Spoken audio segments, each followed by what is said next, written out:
jërë ngeen jëf ku la jambuloo Dakar moo la màcciloo say baaram ñi bërëng Babacar Ngom Sedima ci suufas ndengaleer li ñoo ko waxloo anki dina kay nañu moo taxit démb wax na wax ju yaatu te yàgg moom Babacar Ngom président directeur général bu Sedima conférence de presse na démb ba wax li mu jàpp ne mooy dëgg ci coow li nee na cooway bari rekk waaye gisul lu koy tax a dellu gannaaw ndax suuf si ñu ko bëgg a xañ moom Babacar Ngom moo ko moom te ci anam yu leer la ko amee conseil municipal bu Sindia moo ko jox ci délibération boo xam ne joxe na ca fanweeri million Pape Babacar Ngom ni fii ak déwén projet ba ñu fay naal bu sottee bëgg nañu fa investir ñaari milliards jàpp ñetti milliards li ñu naan président Macky Sall gaayinam la Baba Ngom Sedima ne lu may nangu la donte dafa mel ne ku ma xaw a mere journal Le Témoin nañu moo ko témoigné ki ñuy woowee le roi du poulet mu di Babacar Ngom leeral na démb liy dëgg ci suufas ndengaleer li indi na ay këyitam boole ko ki image satelligam teg ci ngir firnde la ko wóoral ne suuf suñu ko bëgg a xañ ak di ko ci tuumaal ca ndengaleer moom Babacar Ngom moo ko moom l'observateur nañu yamu ca ne démb wax na it ne li muy jege président Macky Sall taxul mu mas a taxaw benn yoon ci kanamam naan mi ngi koy ñaan mètre carré suuf bi gën a néew ci réew mi suuf su mu am ci réew mi rekk aw ñaqam ak ko may xam la ne nit ne li yokku réero gi moo di dafa am ay yàqkat yu nekk ci diggante bi waxtu wu ñu naa lay waxtaan ngir amuk déggoo ci coowal suuf si ñu jaar ca suuf yàq ko libération nañu Babacar Ngom yàq nay waxam démb dajale na journaliste réew mi waaye booy seet li coow lii rëy yépp Babacar Ngom waxu fa dara Les Échos nañu en tout cas la mu fa wax yépp Birahim Seck bu forum civil falang na ko ci àll ba lu Babacar Ngom daaj rekk Birahim Seck wekki na ko benn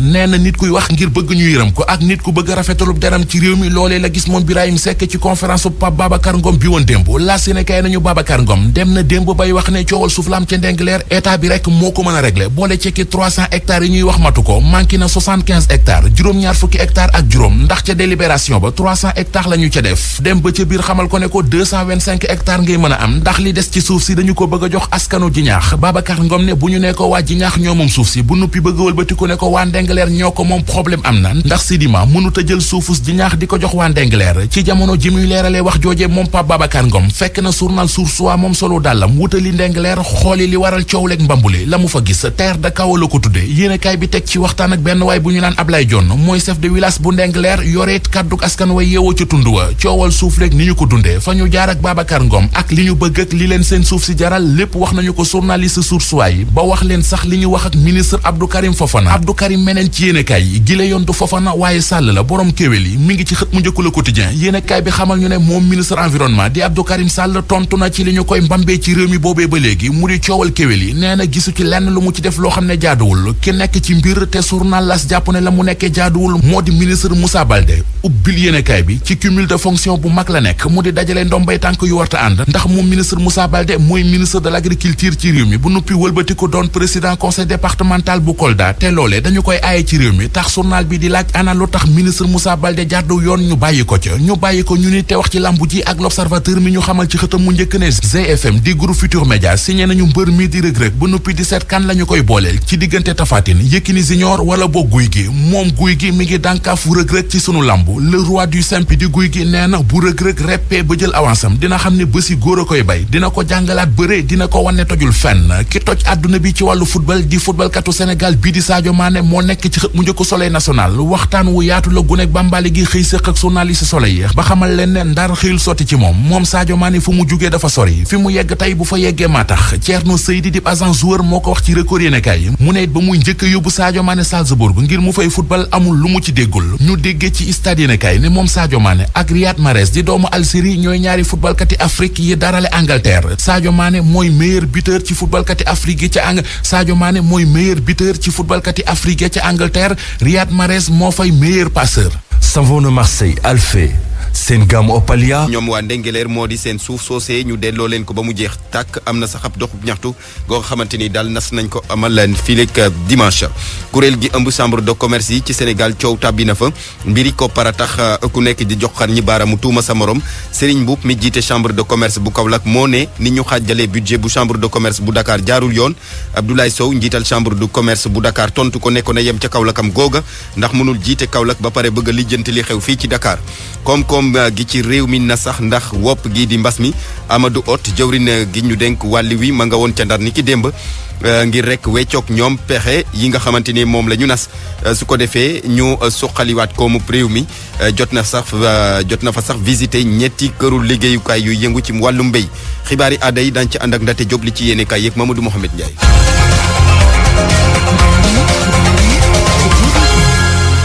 Barthélémy Ngom. Abdou Thiam fare ci machine yi mbokk yi nu ngi leen di nuyu rafetlu seen nag rajo Futur Média xibaar yi ñu tàmbale ko kaddu yi Babacar Ngom mi ñuy tudd ci coowal suuf ga ca Ndengeleer moom nee na 200 hectares la amee moom jiital Sedima nag nee na génne na lu toll ci fanweeri million ci sunu koppar ngir jënd suuf soosee am ab titre foncier gannaaw délibération ba nga xamante ni daal mu nga tukkee woon ca conseil municipal bu Sindia nee na nag ferme avicole daal maanaam wàllum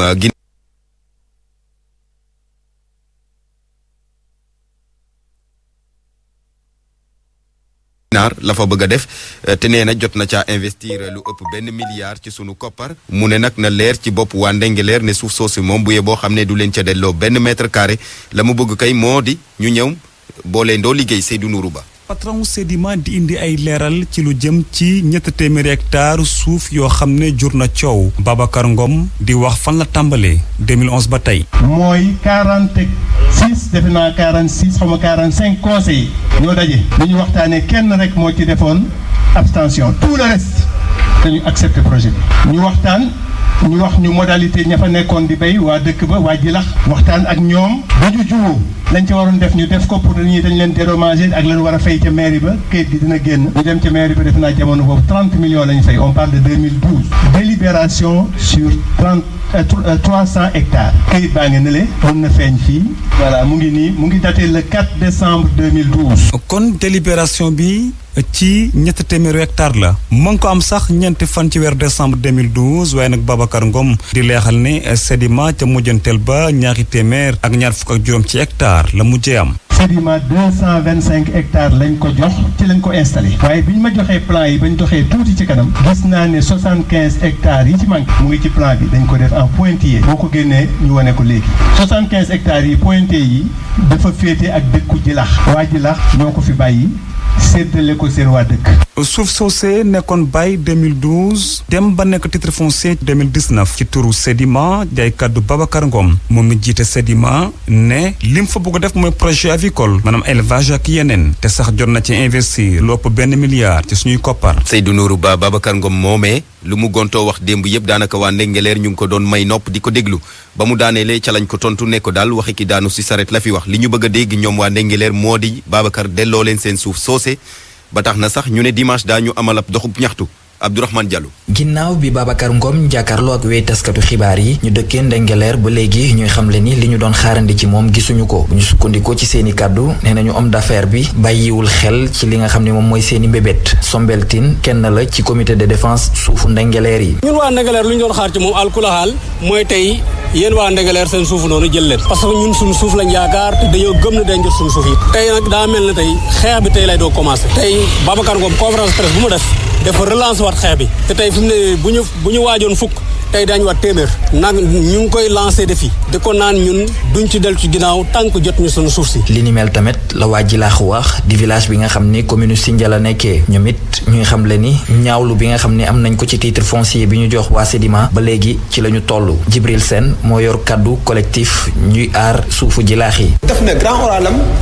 wax na lu ko intéressé mais li ñu ñor ñun tudd ko mooy titre foncier bi nga xamante ne dégg na collectif Jilaax bi nga xamante ne ànd na ak population bi di ko xeex jàpp nañ ni titre foncier boobu fraude la par rapport à la li ñu bëgg moom mooy mu restituer nu suñu terre ndax mbéy mi muy def ñun mën nañ ko et on est exigeant sur ça on a une très grande marche à organiser à Jilaax le dimanche 12 janvier à Sedima même et marche boobu su ngeen fa ñëwee di ngeen xam ndax askanu Jilaax ànd na ci Babacar lu muy def wala àndu ci. teewul waa Jilaax di dëggal kaddu Babacar Ngom mi wax ni juróom-ñaar fukk ak juróomi hectares yi bàyyil na ko ñi fa dëkkee fi mu ne nii Sedima ci ñaar téeméer ak ñaar fukk ak juróomi hectares ci la daal di teg loxoom. RFM Mbour Abdourahmane Diallo. waa forum civil it nee nañu li Babacar Ngom gontoo wax démb mënut a dugg seen nopp li nu bëgg mooy mu delloo suufas jàmbur Birahim Seck njiital forum civil. clarification nañu xaaroon bu ñuy wax légitimité maanaam loo xam ne population bi moo ànd ak yow. loolu je pense que tontu bi rek mooy il faut que nit ñi dem Ndengeleer dem également Jilaax dinañ xam population bi kan lañ àndal maanaam ndax seen xeex nañ àndal wala boog ñeneen nañ àndal beneen bi mooy ci wàllu légalité mënoo dem benn dëkk au monde nga taxaw fa nga def lu ñuy wax abus de confiance ba pare nga ne am nga droit ak yow kooku je pense que amul fenn foo xam ne mën nañu ko accepter dans le monde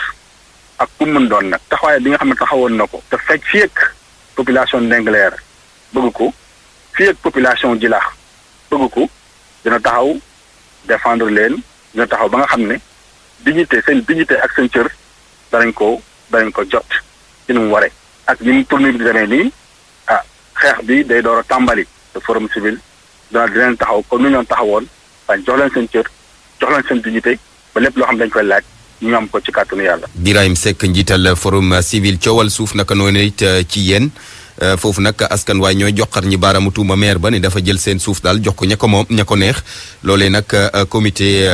bi nga xamante ni moom moo saytu wàllum suufas yéen boobu daal dina ko weddi ndax neen ñu daal ñamoome tool ya ñoo jël seeni tool jaay ko ay nit Omar Faye kenn ci ñoom ñu teewlu kook Abdou Diouf Diagne. loolu bu jibee te waa yéen liggéey ñoo amaloon ay jotaay ci assemblée générale loolu dafa ma war tey bu ma taxawee fii en tant que membre du collectif ma apporter un démenti par rapport ak loolu di wax nag colline bi en aucun moment waaye yéen liggéey en l'occurrence tooguñu ci jotaay wax ne maire dafa jaay colline boobu koo ko wax bon kooku loolu moom la engagé et puis loolu bu fekkente ne mën na koo fësal vérifier que joxe nañu rendez-vous pour visite colline bi le dimanche prochain. colline bi en réalité lii am mooy les abords foofu certes y avait des propriétés privées loolu jaay ko ay privé ñooñu exploité te damay wax ne ñooñu dañoo dand tund bi parce que quand on parle de la commune c'est comme qui dirait que dañoo yëg ci kaw commune bi taxawal fa ay parcelles mais en réalité du loolu tundoo yi saa yi ñu ko demee seet war ngeen ne mën a xam ne ñu wax leen ban lotissement moo am ci dund bi ak fan la ñu dagat jaay ko bon loolu en aucun moment maire bi amul dara la nga xam ne def na ko ñun nag collectif Yéeni Géej di ñu nangu benn doomu aadama rek di wax au nom de Yéeni Géej wala au nom de Dialaw di joxe ay information yi nga xam ne soo xeexawul si mbooloo mi. mu nekkoon Omar Faye ci coowal suuf soosu tàbbi fële ca yéen beneen coow bu ëmb kër gi nga xamante ni kuréel gi ëmb chambre de commerce yi ci Sénégal mbiri koppar a tax ku nekk di joxar ñi baaramu tuuma sa morom Serigne Mboup mi jiite chambre de commerce bu Kaolack moo ne daal ni ñu xàjjale budget bu chambre de commerce bu Dakar jaarul yoon. Abdoulaye Sow nag njiital chambre de commerce bu Dakar daan dina ko tontu ne ko na lijjante këram ndaxte mënul jiite Kaolack ba noppi bëgg a toppatoo xam li xew fii ci Ndakaaru ñu ànd ceeg Papa Balla Gueye. njiital union chambre de commerce yi Serigne Mboup jamono ji nag mu ngi artu mu jàpp ne anam yi ñu yore chambre de commerce bu Dakar dara jaaru ci yoon. 2010 ba léegi ci ay xulu ay tulleeg màlle yàq image chambre yi ci Sénégal yëpp au moment que chambre yi ci région yi ñu ngi liggéey bu baax léegi nag ñun bi ñu gisee loolu ñu gis budget bi nga xam ne nii dafa nekk budget 1,8 boo xam ne nii su doon budget boo xam ne chambre bi daf ko liggéey sax mais chambre bi da koy dem di ko prélever ci port ci pont bascule bi nga xam ne ni opérateur économique yëpp ko bokk di ko prélever aussi ci COSEC boo xam ne nii ñëpp ko bokk xaalis boobu nag lañ wax ne warut a servir fonctionnement mooy lan 962 millions pay en salaire 382 millions voyage au moment que kenn voyagé tout sax et parce que 238 millions ay commission ça veut dire que 95% du budget donc loolu lañ acté mais en même temps wax budget bi wote depuis novembre novembre wote sa mais nga toog ba juillet tey ngay woote budget boobu léegi moitié bi consommé nañ ko loolu dafa jaaduwul. moom mi nga xam ne moom la ñu joxoñ baaraamu tuuma muy njiital chambre de commerce bu Dakar Abdoulaye Sow mu indi ay tontoom tey xamle ne kii di Serigne bu amul lenn loo xamante ne war na ko wax ci chambre de commerce bu Dakar bi nga xamante ne amul benn dogal boo xam ne am na ko fa. li nga xamante ne waroon nañ ko xool nañ ko. soumettre nañu budget bi à l'assemblée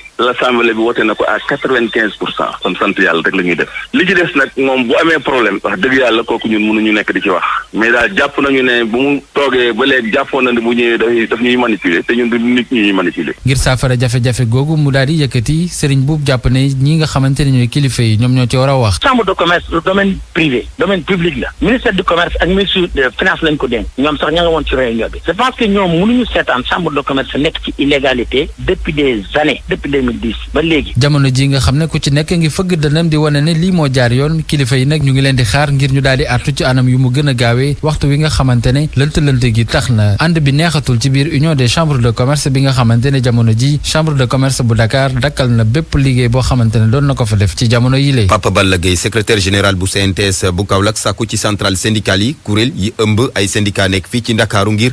ñu défendre bu baax liggéeykat yi yëngu ci wàllum agriculture ak ñiy yëngu ci wàllum yoon maanaam justice nga xamante ni boobaak léegi ñu ngi ñaxtu ne ci grève te kenn toppatoowu leen